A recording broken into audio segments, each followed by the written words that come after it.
How's everybody doing? My name's Mike and I got Miss Milkshake with us today, and she's doing a good job staying in heel position. Good girl. That's a good girl. Good job, girl.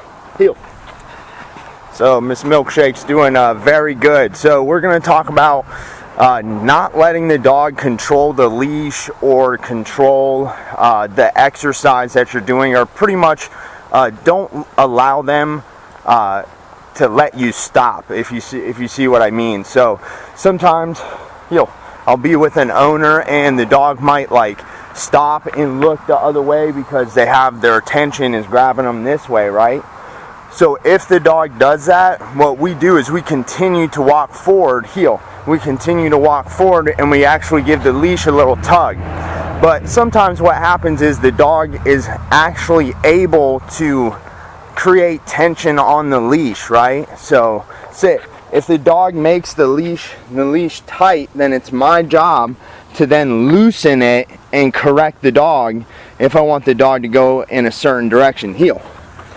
So just like right then when I told her heel, if she didn't walk with me, what I would have done is I would have gave the leash a tug, but I wouldn't allow the leash to be tense before I do it. But if she did try to go the other way and make the leash tight at all, what I would do is then make sure I get the leash loose by like going towards her an inch and then giving it a tug to correct her. So if she notices a person and a dog and she wants to bark, over behind us, she's not going to be able to do that if I keep walking and I tug the leash. But I don't want to drag the dog.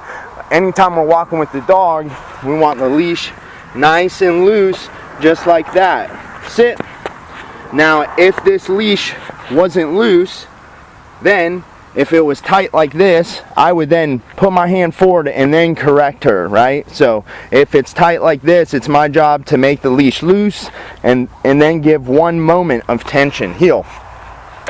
We only want a moment of tension. We don't want to drag the dog. So if the dog's like looking the other way, barking, we wouldn't want to have tension on the leash walking the other way the entire time, because then you're simply just dragging the dog. You're physically taking the dog away from the situation. What we want to do is give a moment of tension, replicating a bite on the dog's neck to get the dog to continue walking with us. So the moral of the story is, if the dog tries to stop and look the other way at a distraction, it's your job, heel, to keep going forward and correct the dog, but not allow tension the entire time.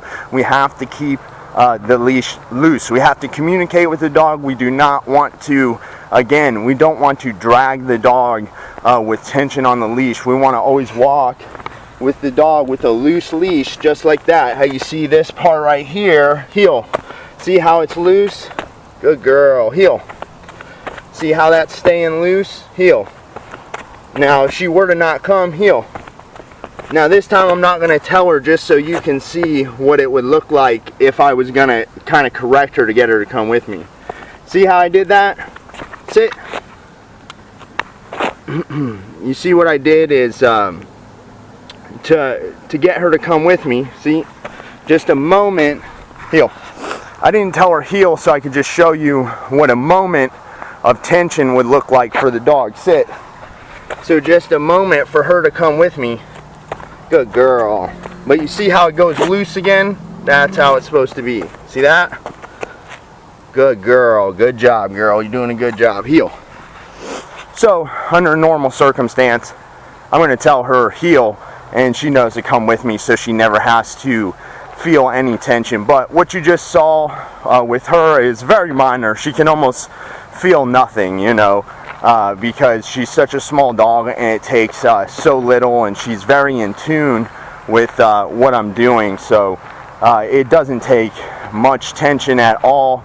And again, it's one moment. So never drag your dog away from something. Never allow the dog to have the leash in a way that it's always tight.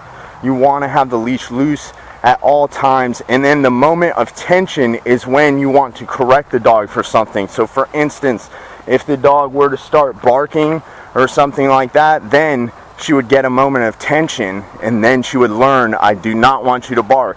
If she tries to go the opposite way of me, she would then get one moment of tension, so she would learn, do not go the opposite way of me.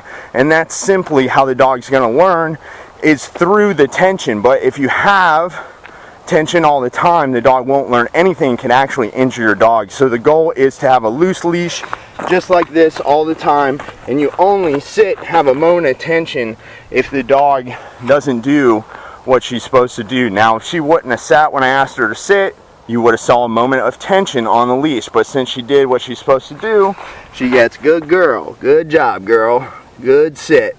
So make sure to always correct the dog for unwanted behavior and encourage the dog for the behaviors that you want.